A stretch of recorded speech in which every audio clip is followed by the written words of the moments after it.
You're not even fit to shine her shoes." My mother's voice cut through the clinking of wine glasses. "My father didn't defend me," he nodded, and my sister Emma smiled like she'd finally won. The table froze the air thick with quiet humiliation. I'd spent years swallowing their favoritism, paying their bills, and pretending it didn't hurt. But that night, something inside me shifted. My hands stopped shaking. My voice didn't. 6 words slipped out calm and sharp as glass. "Then ask Emma to pay your bills." The silence that followed wasn't the end of dinner. It was the beginning of their downfall. The silence after those 6 words felt heavier than any argument we'd ever had. Every candle flame on the table seemed to tremble as if even the light was afraid to move. My mother's jaw tightened. My father's eyes darted to the bills on the counter, and Emma's smirk wavered for the first time. But before that dinner, before my voice finally found its edge, there was a lifetime of being ignored. My name is Nora. I'm 28, and for most of my life, I've been the background character in my own family story. Not the shining star, not the disappointment, just the extra they forgot to write out of the script. I was the one who worked weekends while they went on family trips, the one who quietly covered a bill when things were tight, the one who came home to applause, but not for me, always for Emma. I work nights in the ICU. 12-hour shifts filled with alarms, adrenaline, and the metallic smell of disinfectant that clings to your skin long after you've scrubbed out. I've held dying hands, restarted hearts, watched families crumble and rebuild in the span of a night. But in my parents' eyes, that was never something worth bragging about. When I saved a life, they barely looked up. When Emma got a new title at her marketing firm, they threw a dinner. Emma, 2 years younger, but somehow always treated like the family matriarch. She was the golden girl long before she even earned it. Her every step was applauded, her every mistake softened, her dreams funded. I grew up watching her shine under a spotlight built out of my parents' pride while I learned to survive in the shadows. The favoritism was never subtle. It was loud like applause that never stopped. Every framed certificate of hers hung in the hallway. Every mention of her name drew smiles. Mine drew silence. I worked, I saved, I tried, but the reward was always more responsibility, not recognition. When bills piled up, my parents called me. When Emma overspent, they asked me to help your sister out just this once. Just once turned into years. I can still see that dinner, how ordinary it looked, how cruel it felt. The roasted chicken glistening in the candlelight, the silverware polished like they were preparing for guests who mattered. I had walked in straight from a night shift, still in my scrubs, exhaustion stitched into every movement. Emma arrived fashionably late, glowing in a designer dress that probably cost more than my monthly rent. My father leaned toward her, every word, nodding, laughing at her stories like she was delivering gospel. My mother couldn't look away, pouring her wine like she was toasting a queen. And me, I sat at the end of the table, the same wobbly chair I'd always been assigned, the one no one else wanted. That night, I remember thinking, this isn't new. This is just the latest scene in a script I've lived too long. But I didn't know yet that it would be the last one I'd play quietly. The pattern had always been predictable. Emma soared, I supported. She got praised, I got tasked. But the cracks were forming even before the blowout. It started as it always does with small humiliations, the kind that slip under your skin because they're too minor to confront. My mother's eyes lingering too long on Emma's dress when I walked in. My father's laughter at her jokes, but silence at mine. The backhanded comments disguised as compliments. "You're so practical, Nora. You don't need the fancy things Emma likes."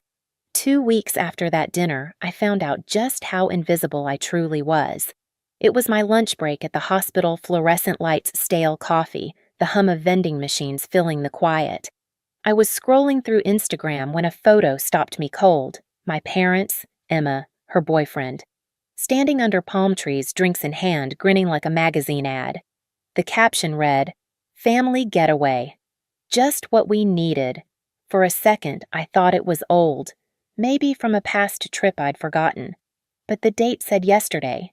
Nobody had said a word to me. Not a call, not a text, not even a passing mention that they were going away. My chest tightened as I scrolled through the carousel of photos, Emma building sand castles, my father snorkeling, my mother holding Emma's hand as the sun set behind them. It wasn't just that I wasn't invited. It was that I'd been erased. I called my mother immediately, my voice shaking more from disbelief than anger. "You're in Hawaii." She sighed, her tone light, as if I'd asked something silly. "Oh, Nora, we didn't think you could get time off work. You're always so busy saving lives. You didn't even ask," I whispered. "It was last minute," she replied breezily. "Emma needed to relax after starting her new job." "You understand." I hung up before the lump in my throat turned into tears. Hours later, Emma texted me. "Sorry, thought you knew. You're always working anyway." That was the moment it hit me they didn't forget me. They excluded me, and somehow they still believed I'd understand. But the real humiliation came later on Emma's birthday. They rented out the most expensive restaurant in town, crystal chandeliers, soft jazz wine that cost more than my paycheck. I arrived straight from another shift hair, pinned back my best dress, still looking out of place among rows of designer gowns. Mom stood up, glass raised. "To our Emma," she said proudly. "She's always had the drive, the focus, the future. Some people are just born to succeed." The room erupted in applause. I forced a smile. Then, Mrs. Chen, one of Mom's friends, leaned toward me. "And what about you, dear? What do you do?" Before I could speak. My father chuckled. "She's still finding her path, works in a hospital or something. But Emma's really going places." The words stung more than I expected. I wanted to scream, "I save lives." But instead, I raised my glass, swallowed the bitterness, and smiled. That night, as the laughter echoed around me, something inside me quietly snapped. It wasn't loud, it wasn't dramatic, but it was final.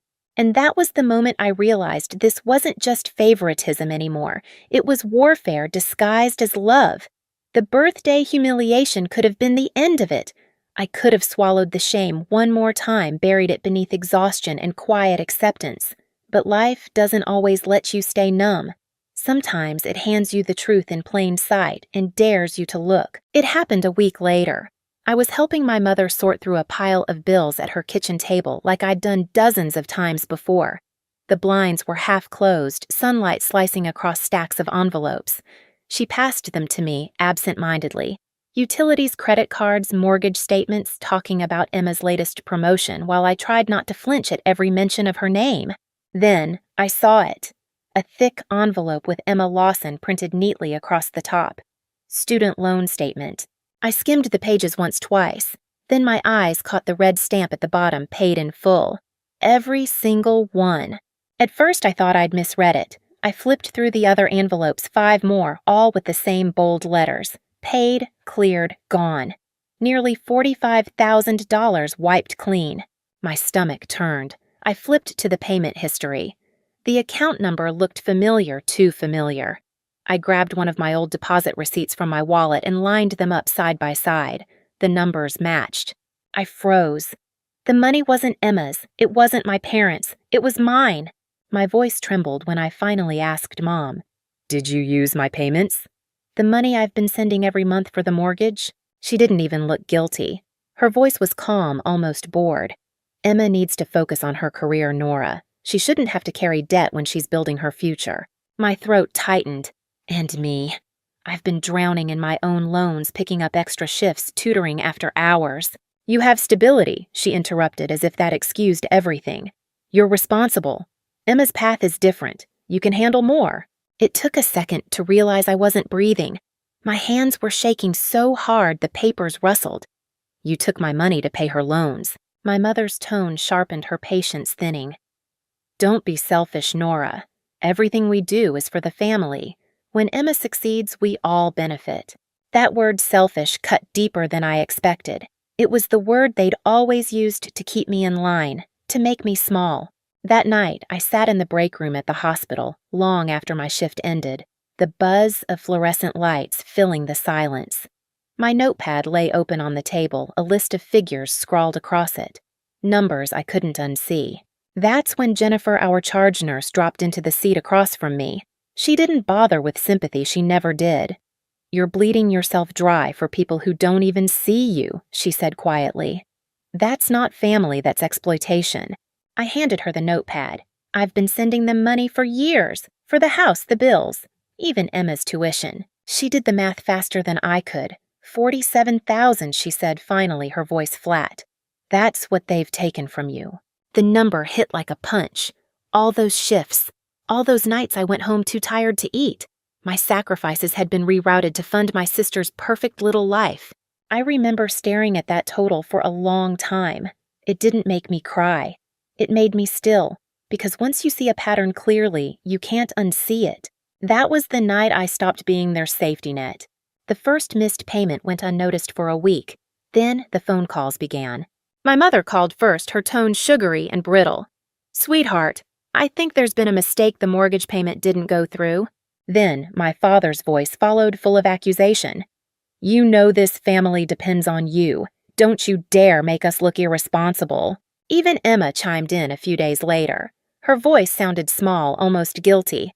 "Mom's freaking out, Nora. Can you just handle it? Please. You know I'm under a lot of stress with work right now." That word again, stress. I almost laughed. I'd spent years living on caffeine and adrenaline patching together other people's emergencies. But the moment I stopped patching theirs, they fell apart. That's when I made my decision, calm, strategic. I called my mother and said, "Let's have dinner. Saturday night. Let's talk about contributions." There was silence on the line, then relief. "Of course," she said, already confident she'd won. "We'll cook something nice." They thought it was reconciliation. It was preparation. The days leading up to that dinner, I worked my shifts, paid my own bills, and built my evidence.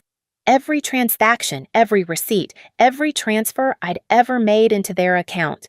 I printed them all organized neatly in a folder thick enough to snap their illusions in half. Saturday came. My mother cooked like she always did when she wanted control. Roast beef potatoes, green beans glazed with butter. My father opened a bottle of expensive wine he couldn't afford without me. Emma arrived last, glowing her engagement ring, catching the light like it had something to prove.